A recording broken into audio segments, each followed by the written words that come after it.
Cuando pides Telepizza, solo quieres que llegue Telepizza.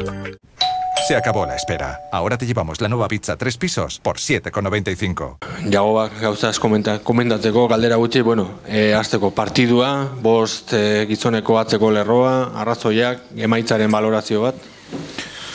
Azkenin una etorri gazen beste partiduetan arazo asko uki dugu, ez? Eta, nahi gendun bosteaz bat ez zela izan zabalera oso ondo hartu eta baskulazioik ondo egin, 3 jokalari egin duzen barrutik mantendu eurek superioredik ez eukitzeko eta 2 jokalari laga aurrin kontraerasolako, ez? Nik uste, plantamentu hori zendola eta gauzak ondo jundizela, lehenko zatiko amaiera arte, ez? Eta emaitza balorazio bat eitxeko orduan, uste berrota 10 minutu jokatu guzela 10 jokalariaz, eta txarra izen alzan, baina, nik uste ez dela emaitza hon bat, ze bat ez besto gule golikein, eta, ondio biziriga, baina emaitza ez da ona.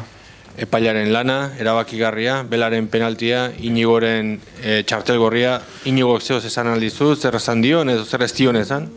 Izo zer esatzala, seguru, honi Inigaz, baina, azkenin betiko da ez, ez da izen balienti penalti garri bat pitetako, eta gero balienti izen da gure jokalari bat kaleratzeko, ez? Orduan nik uste hor ikusten da, zelan emeditzen da talde bat eta beste bat, eta berez bada gatxa, holan ipinizkero, bondio gatxa, Kanporak eta, beste partiduak gelditzen da, bitxagut galdu duzue, nola ikusten duzu?